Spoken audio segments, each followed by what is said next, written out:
कासिम जी, एक छोटा सा सवाल और है मेरा। आपने कैंडिडेट्स और टिकट की बात करी तो मैं समाजवादी पार्टी से जोड़ के एक सवाल पूछता हूँ आपसे कि जो टिकट को लेकर के ऐसा तो नहीं होगा कि समाजवादी पार्टी में अवधेश पासी बनाम चंद्रसेन का उनका जो परिवार है वो ऐसा कुछ देखने को मिलेगा टिकट बंटवारे को लेकर? और अगर ऐसा कुछ हुआ तो बड़ा नुकसान हो सकता है रिजर्व कासिम हो जी। गई। तो जब चूंकि सीट रिजर्व हो गई, जी ऐसे में अब तो वहां पर कोई जो कैंडिडेट लड़ेगा वो रिजर्व ही होगा। जी ऐसे जी में आनंद सेन यादव हो या उनके भाई हो, उनको तो वहां लड़ना नहीं है। लेकिन जैसे सूरत पासी का जिक्र आया, या दूसरे वहां पर एक कनौजिया समाज के प्रोफेसर टिकट मांग रहे थे, लेकिन अवधेश प्रसाद के बेटे से मजबूत उम्मीदवार वो लोग न कल थे न आज हैं। इसमें कोई शक नहीं कि चुनाव तो वहां पर लड़ेंगे अजीत, लेकिन चुनाव अवधेश बनाम होगा।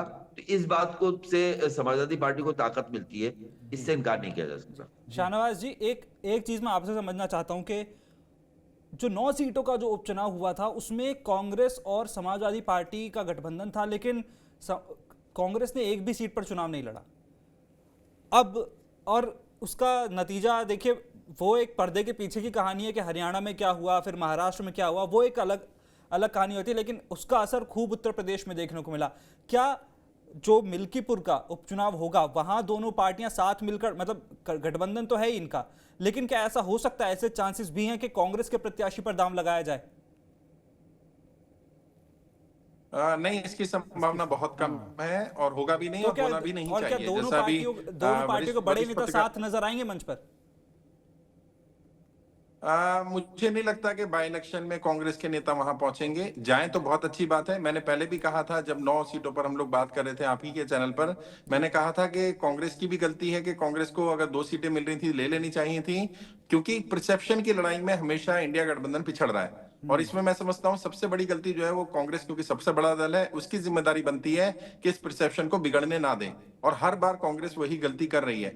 अगर आज कांग्रेस चाहे तो समाजवादी के उम्मीदवार का समर्थन करने जा सकती है। उनको जिस तरह से राहुल गांधी जी ने अपने पास बिठाया, उन्हें अयोध्या की सीट को दिखा करके बीजेपी को चिढ़ाने की कोशिश की, तो ये तो एक अच्छा मौका हो सकता है। अगर सोचिए राहुल गांधी जी या प्रियंका गांधी जी चले जाती हैं इस चुनाव में, तो चुनाव बहुत इंटरेस्टिंग हो जाएगा। और जैसे मैंने कहा ऑलरेडी, समाजवादी को आज मुझे लग रहा है, और भले ही सैयद कासिम साहब से मैं सहमत हूं कि हम वहां रहते नहीं है, लेकिन क्योंकि मेरा इंस्टीट्यूशन है, मैं पॉलिटिशियंस को ट्रेनिंग देता हूं, तो मैं पूरे इंडिया में लगभग मेरी टीम है, तो मैंने जब आज इस डिबेट पे डिस्कशन करना था तो मैंने बात की। मैं आपको ये बता देना चाहता हूं कि समाजवादी भले ही उतनी एग्रेसिवली नजर ना आ रही हो, लेकिन ग्राउंड पर समाजवादी ने बहुत अच्छा काम करना शुरू कर दिया है। बूथ लेवल मैनेजमेंट में बहुत अच्छा समाजवादी पार्टी काम कर रही है। और हो सकता है कि नतीजे जैसे लोकसभा में लीड कम रही है इस सीट पर, लीड भी बढ़ जाए समाजवादी की, ये भी संभव है। और कांग्रेस को बड़ा दिल दिखाना चाहिए, कांग्रेस के बड़े नेताओं को आना चाहिए। इससे इंडिया गठबंधन को भी लाभ होगा और ये एक मैसेज जाएगा, क्योंकि कुछ लड़ाइयां हार जीत के लिए नहीं लड़ी जाती, कुछ लड़ाइयां परसेप्शन क्रिएट करने के लिए लड़ी जाती हैं। तो ये इंडिया गठबंधन के लिए बहुत अच्छा मौका है अगर वो ऐसा करते हैं, बट मुझे लगता नहीं कि वो दिख ऐसा नहीं रहा। अब तो वहां चमचों में दाल बटने वाली शुरू का वो हालत हो गए। प्रमोद जी बस आ रहा हूँ, एक छोटा सवाल। मनोज जी, पीडीए को आप लेके घूम रहे हैं, तमाम उनका नारा आपका शुरू से हमेशा से रहा है, हर चुनाव में हर मंच पे अखिलेश यादव जी जोर शोर से उठाते रहे। मिल्कीपुर में भी यादव, ब्राह्मण, पासी और थोड़ा जोड़ लें तो मुस्लिम, यानी सवर्ण वर्सेस पीडीए वाला मामला है। तो आपको लग रहा है कि पीडीए वाला जो दांव है वो यकीनन काम करेगा मिल्कीपुर में? और जो बात कासिम साहब कह रहे थे शुरुआत में, वही मैं थोड़ा सा जोड़ रहा हूं कि क्या जिस तरह से अयोध्या के पूरे मामले को अवधेश पासी जी को एक रोल मॉडल के तौर पे, हीरो के तौर पे, या जगह जगह ले जाके उनको चिढ़ाने के तौर पे उनका इस्तेमाल सियासी तौर पे किया गया या उनका एक चेहरा बनाया गया, उसका थोड़ा सा नुकसान भी हो सकता है, या आप उसमें फायदा देख रहे हैं? देखिए, बात मैं पीछे से शुरू करूंगा। 90 के दशक में मंडल आया था और मंडल की राजनीति लगभग 2 दशक से ज्यादा तक चली। इसके बाद फिर कम्युनल लोग हावी हुए और अपने उस नफरत की राजनीति को थोड़ा सा सक्सेस करने में सफल हो गए और 10 साल रहा। उस पर थोड़ा सा मंडल पे काम कम हुआ था। पीडीए का कुछ आपने सुना होगा कि कोई कहता हम 2047 तक रहेंगे। वैसे मैं आज आपको बता रहा हूँ, सभी हम लोग लगभग पैनल में प्रमोद मिश्रा जी को छोड़कर सब यंगे ही हैं, कोई यहाँ बुजुर्ग नहीं। हम बता रहे हैं 3 दशक तक भारत में पीडीए की राजनीति। मनोज जी प्लीज पर्सनल मत, कोई भी बात। मनोज जी मेरी आपसे अपील रिक्वेस्ट तो है, देखिए मिश्रा जी से भी बड़ा हुई है, वो पैनल में सभी लोग मेरे लिए बराबर हैं। मैंने कहा वो उनकी उम्र ज्यादा है, बाकी सब लोग यंग हैं। तो हम 3 दशक तक देखेंगे कि भारत में पीडीए पे ही राजनीति, केंद्र बिंदु जो होगा पीडीए होगा। एक बात बताओ, पिछला चुनाव जिसका अभी प्रदेश अध्यक्ष बीजेपी के और प्रमोद जी बड़ा गुणगान कर रहे थे, तो क्या पैरों में घुंघरू बांध के मीरा नाच रही थी? जो 7 लोग सस्पेंड हुए थे चुनाव में, काहे के लिए हुए थे? डांस करने लगे थे चुनाव के ड्यूटी के दौरान क्या, या ताश के पत्ते खेलने लगे थे? क्या करने लगे? क्यों सस्पेंड? बेईमानी कराने के लिए ना।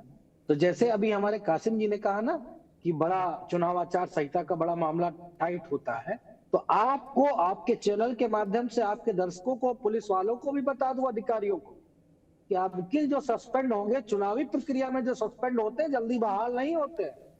सरकार भी उनका कुछ नहीं कर पाएगी, कोर्ट तक जाएगा मामला खिंच के। तो जो उन्होंने अपने गुंडे तैयार कर रखे हैं कि आपकी पिस्टल तान के वोट नहीं डालने देंगे, इस जाति को वोट नहीं डालने देंगे, वो तो खैर मुस्लिम बाहुल एरिया में था, वहां कर लिया, यहाँ नाम काट देंगे तो न जीएम बचेगा, न चुनाव आयोग का कोई आयुक्त बचेगा। सबके खिलाफ एक एक कानूनी प्रक्रिया होगी और बीजेपी जिस भाषा में लड़ेगी उस भाषा में हम जवाब देंगे, इसमें भी कोई दो राय नहीं। अगर किसी को धमकी लगती तो लगे, हमारी बला से लगे, क्योंकि लोकतंत्र लुट जाएगा, लोगों के अधिकार खत्म हो जाएंगे और हम ऐसे हाथ बांध के मुंह में शहद अपना रख के प्यार से बात करें, ये हमसे ना हो पाए।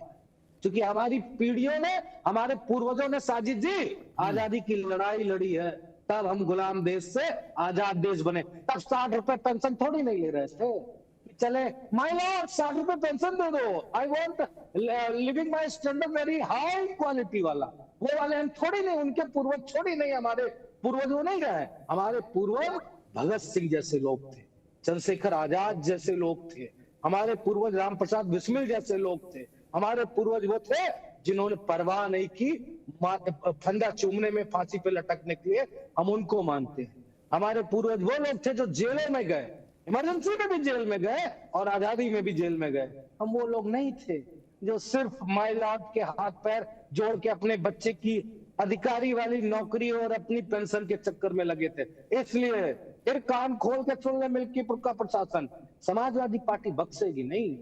अगर आप हर तरीके से चुनाव को अभी चुनाव तक आने तो दीजिए, आप तो प्रशासन को पहले से पहले वार्निंग देने लगे।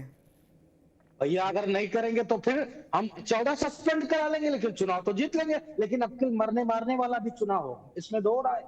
आप गोली मारोगे, हम गोली सीना आगे कर देंगे, भैया मार दो गोली, लेकिन वोट डालने जरूर जाएंगे। बेईमानी करोगे तो उसका प्रतिकार जरूर करें, शहीद हो जाएंगे, शहादत मंजूर है, लेकिन बेईमानी नहीं मंजूर है। क्योंकि योगी आदित्यनाथ का इतिहास कलंकित लिख गया उत्तर प्रदेश में कि इस तरह की बेईमानियां हुई, जहां पे महिलाओं बेटियों को वोट नहीं डालने दिया गया। 7 पुलिसकर्मी वो कहा ना कि तैया कथक करने के लिए नहीं सस्पेंड हुए हैं, मक्कारी बेईमानी के लिए सस्पेंड किए गए। धन्यवाद।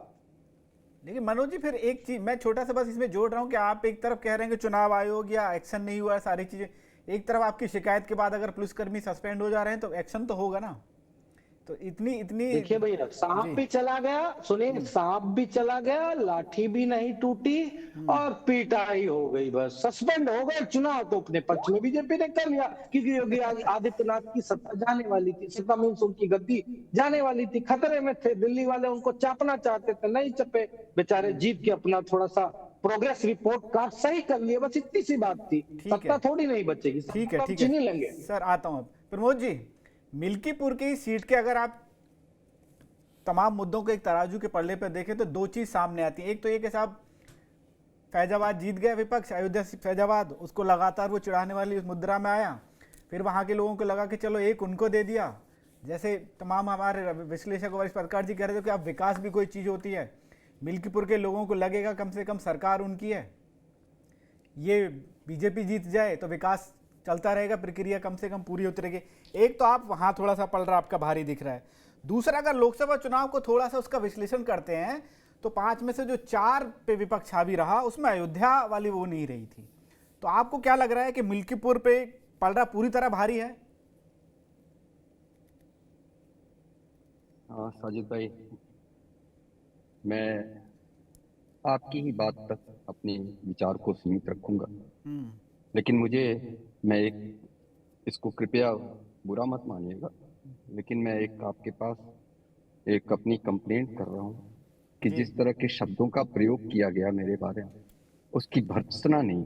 नहीं, तुरंत के तुरंत की गई प्रमोद जी, लगातार, और सबने की, मैंने नहीं आसिम सुना, जी ने भी की, मैंने भी की, और 2-2 3-3 बार की। अच्छा, अगर ऐसा जी सर, हुआ, बिल्कुल बिल्कुल बिल्कुल, नहीं, ये मंच सबके लिए बराबर है, और अब सबकी। और बार बार यदि कोई व्यक्तिगत हस्तक्षेप करे, व्यक्तिगत आरोप लगे, मुझे लगता है कि ये चर्चा की मर्यादा के अनुरूप नहीं। नहीं नहीं, बिल्कुल भी नहीं।